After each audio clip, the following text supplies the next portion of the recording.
Welcome to the Dollars and Cents podcast with Wes the Economist and Jonathan the Conspiracy Theorist. We're reporting to you live from the Wave Beach Realty Studios in North Myrtle Beach, South Carolina. Give us a call today at 843-957-3872. All right, guys, welcome back into the Dollars and Cents podcast with Wes the Economist. Across from me, I am Jonathan the Conspiracy Theorist, and we have been out of commission. Not quite across from you, but yeah, across the street from you. You're across the highway.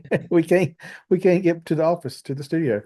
I know we've both been busy, which is what we want, but obviously we try to be in the studio as much as possible. But this week it's just been so nonstop. We're already behind. What's today? Thursday. We're behind 2 episodes at this point. Yeah, so we'll catch back up. A lot's been going on. A lot's been in the news. A lot of Trump hate per usual. My boy RFK's getting shots fired at him left and right. I mean, they are hating on that man. It's wild. But you said he got, and I saw he got.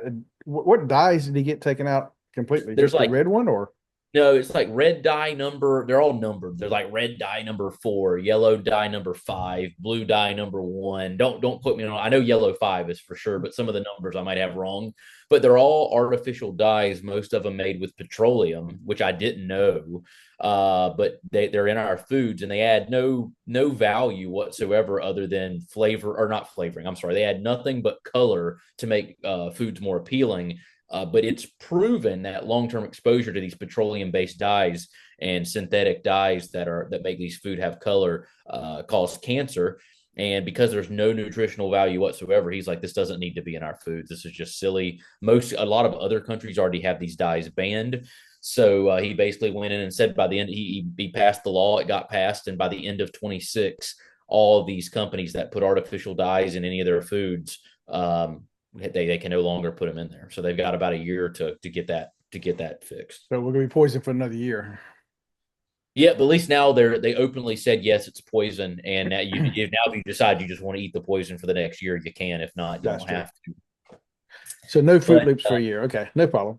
No, I don't even eat anyway. So yeah, I'm not a Fruit Loops guy, but if you are eating Fruit Loops out there, just know that you're getting little pieces of petroleum and artificial dyes that are really bad for the interior of your body, so that you can't process. So he's taking heat for other stuff too. Vaccines are.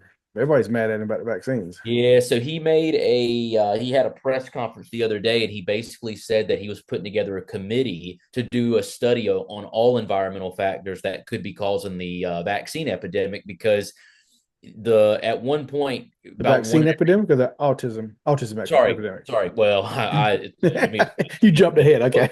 So autism epidemic. So back in his day, I guess the early studies of autism, it was about 1 in every 100,000 kids, at a young age had autism.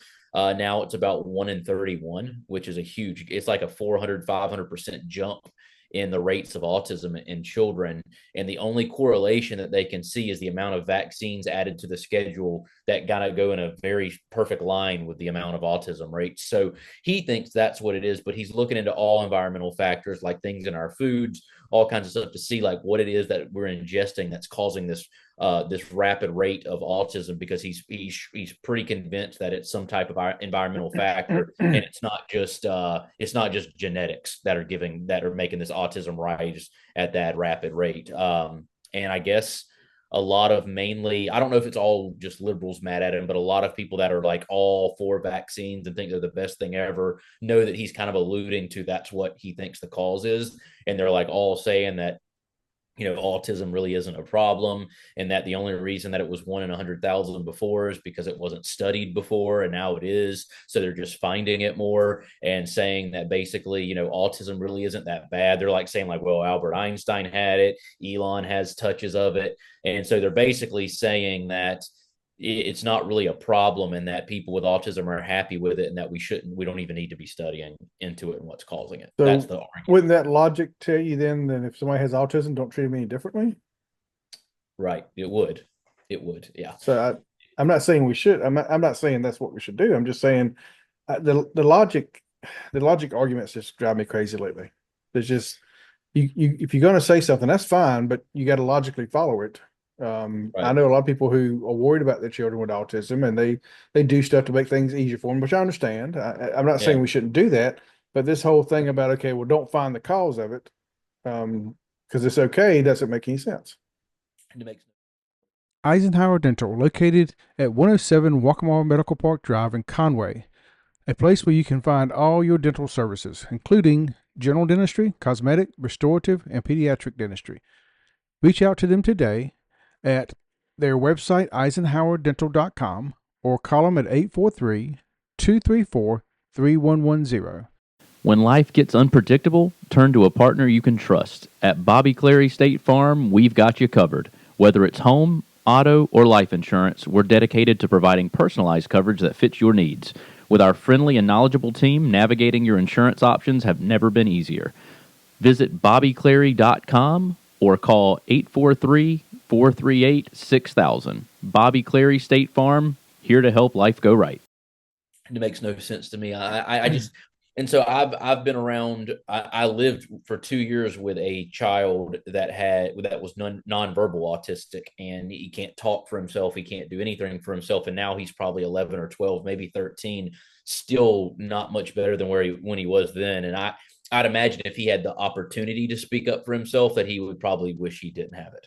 Obviously, it's a spectrum. So people with light autism who are actually able to go and say, "Hey, I have it and I'm fine." Like, well, that's a luxury, because a lot of people that have it, 25%, I think, are nonverbal, full nonverbal, and can't function normally like a lot of humans. And so basically he's trying to say these 25% of people that really have it badly are the high end of the spectrum. We want to figure out what's causing that and stop it. So uh, I think what he's trying to do is great. A lot of people have their opinions, especially people But that are on the lower end of the spectrum that are not happy about it. and this will probably go into a whole series this week about, to me, government overreach. It has been a while since people have kind of looked at what government has its hands in. And I was starting to see that with Doge, obviously, and everything else. But especially like climate change and stuff like that, if you wanted a grant from the government, you basically had to be researching why it was true.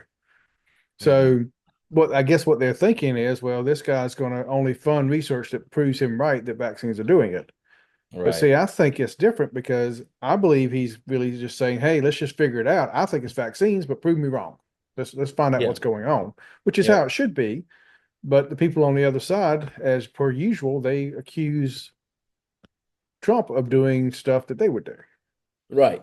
Exactly. And I think let's say if he was still like on the side of the liberals and was doing this with Kamala in office, I don't think we'd hear as much outrage personally. But I think there's just some bias there, because they don't want anything good to happen during the Trump administration, even if it can positively impact people that would be happy that the Yeah, research has been done, which is a crazy mindset to have as a human, to not want people to better themselves because of who's in office.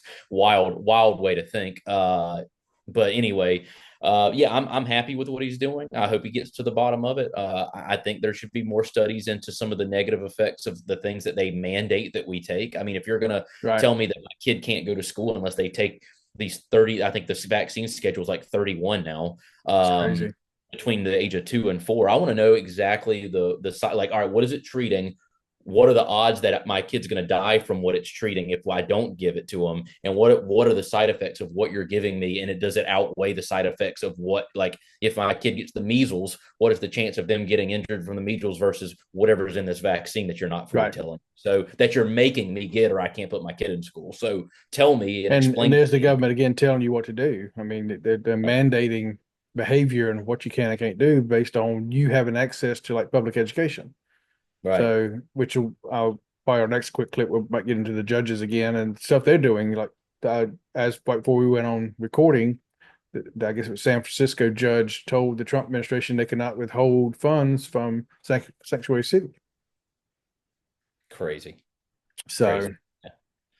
It's a mess. It's such a mess. It's so much to weed through, and it's just every day there's so much negativity. I just try, like, I'm even spending less time on like the social media looking at the people that are so negative, because it'll wear you down. And then I just been kind of keeping my eyes off the news, and I just listen to my podcast and the people I trust and the people that are more independent journalists that aren't trying to be biased. And that's where I'm just getting the majority of my news right now. And it's my life's a little bit nicer that way, where it's just like, here's the truth. This is what's going on. Make whatever you want of it, on to the next subject, and without all the biases and the lies and everything else built in. It's kind of nice. The week's been full of news like this, and I'm gonna hold us to our 7 to 8 minutes here. And actually, I think we're already over that because I've started the timer late.